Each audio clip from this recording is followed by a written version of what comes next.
Hi everybody, it's Ronnie again. Thank you for watching my videos.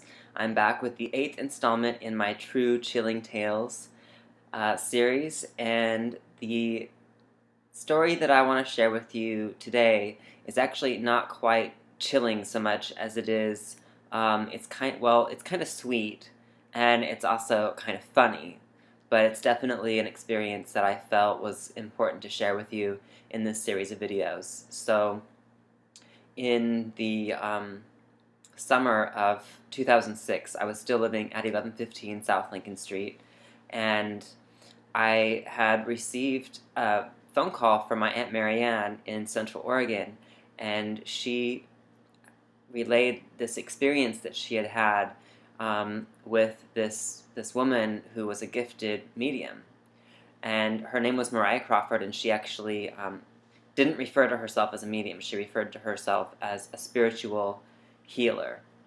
Anyway, my aunt told me that she had had a reading with her, and that my Uncle Ben came through, and that basically this my aunt was having getting messages from my Uncle Ben or having a conversation with him, and that, well, excuse me, let me reword that. My Uncle Ben was able to communicate with Mariah, and Mariah was then able to communicate with my aunt. And my aunt told me that she told her things that only my aunt would know, and I was really intrigued by what I was hearing. And for her, it was a really emotional experience. And I had readings with people who claimed to be psychic in the past, like tarot card readings, and they were always, a bunch of crap. It was just, it was never accurate, and it was always kind of silly. And I thought, well, this is a waste of my time, and I'm never going to do this again. But I had heard about really gifted, uh, really gifted psychics and really gifted mediums, and I always wanted to have a reading by somebody who had a true gift. So when my aunt told me this, I was really intrigued. And what really made me want to have a reading was my aunt told me that Mariah told her that she said, "I've got an old woman coming through, and she's holding a pair of like white old lady shoes, and she's laughing."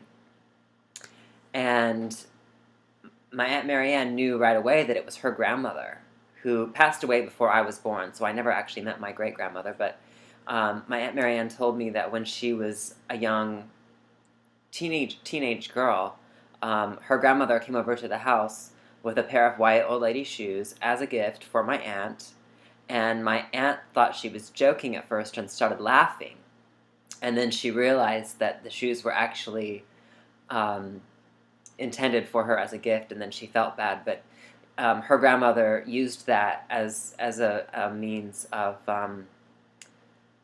clearly letting my aunt know that it was her.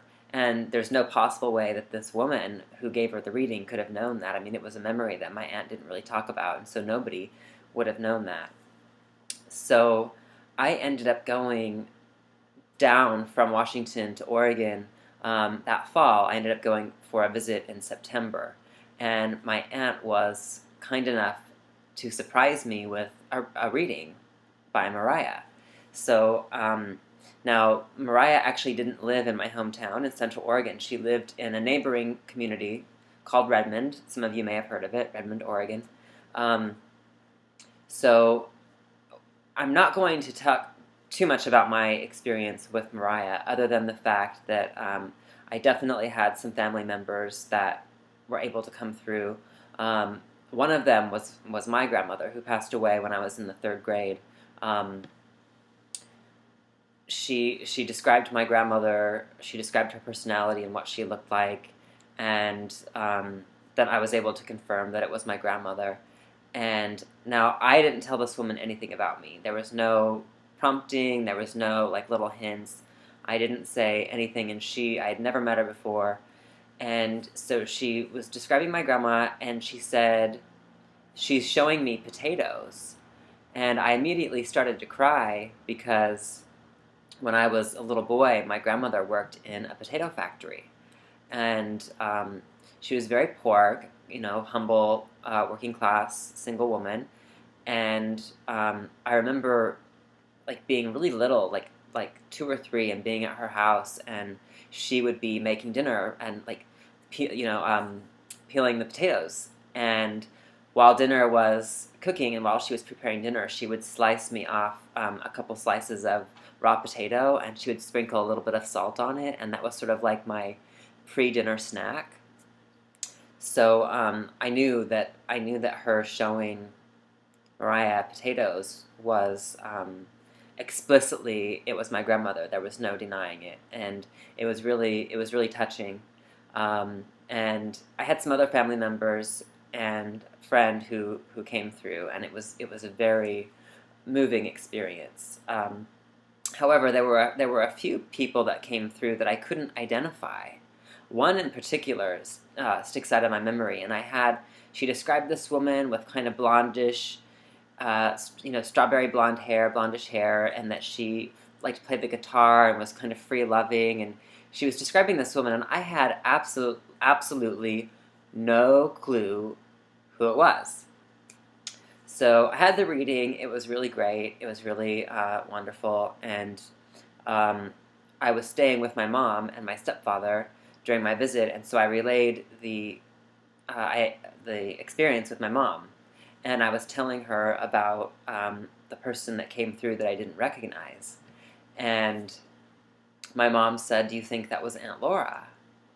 And a light went on, and I was like, oh my God, of course it was Aunt Laura. I mean, it totally fit her, and I felt so bad that I didn't think of that. But Aunt Laura is actually my stepfather's sister, who was always really, really, really great to me when I was a young sort of preteen and early teenage kid, and I was always kind of awkward and outcast, and was struggling with a lot of things. And she was just really cool, and she treated me like I was cool, and she made me feel good about myself. And she and her family were in a really tragic car accident in the early 90s, and they survived, but there was a lot of physical damage. And she got up in the middle of the night one night and went into the bathroom and just fell down and died, and it was really sad. So my mom and my stepfather live on the same property as my stepfather's parents. And my mom told me that my stepfather's mother told my mom, this is a conversation that my mom had with her mother-in-law that she's relaying to me, that Bev is her name, my mom's mother-in-law, my stepfather's mother. You got that, right? Okay. That Bev would be alone in the house, and the window blinds would start to rattle, or she would be in the kitchen and a cupboard door would fly open. And Bev would say, "Laura, I know you're there, knock it off," and then it would stop. So she was certain that her daughter was still around, and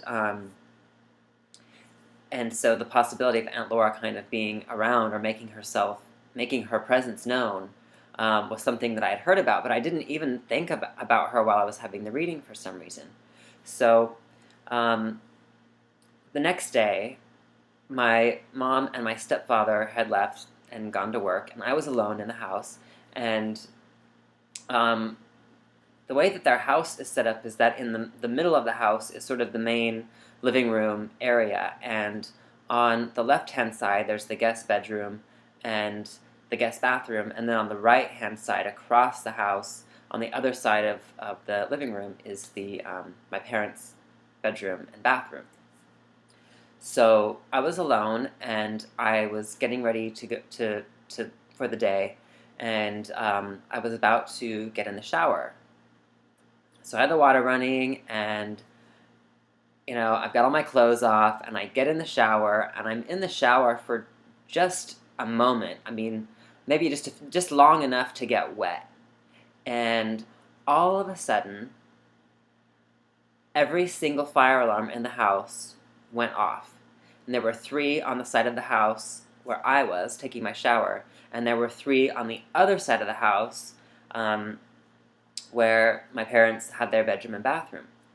So simultaneously, all these smoke detectors go off. And I jump out of the shower to see what's going on, and there's no smoke, there's no fire, there's no nothing. There's just these smoke detectors going off at a really, really loud, and it was really crazy. Like, what the hell set this off? What is going on? And the ceiling was high, so I had to grab a chair. And so here I am, I'm buck naked, I'm dripping wet, the shower is still going, and there's like 6 smoke detectors going off. I'm in this house all alone, and I'm up on this chair, and I'm trying to turn off the smoke detector, one of them. I'm only trying to turn off one of them, and I can't figure it out. And while all of this is going on, I have this sense that I am being laughed at. I have this kind of feeling, and so this is all happening, and I'm up trying to turn off the smoke detector, and all of a sudden, they all just stopped. So you can imagine, you know, it's one thing if it had been one smoke detector, but for all, there were 6 of them, and they all went off at the same time, and they all stopped at the same time. And it was quite strange. It was quite a bizarre experience. And so then I went about my day, and later when I saw my mom, I told my mom and my stepfather about it, and they were both, they thought that was really unusual as well. I mean, there's no, you know, there's no alarm in your smoke detector that you can't set your smoke detector to go off at a certain time, let alone 6 of them. So it wasn't like my parents played a joke on me. And my mom and I were talking, and we both figured that it was Aunt Laura playing a practical joke on me because I forgot about her in my reading.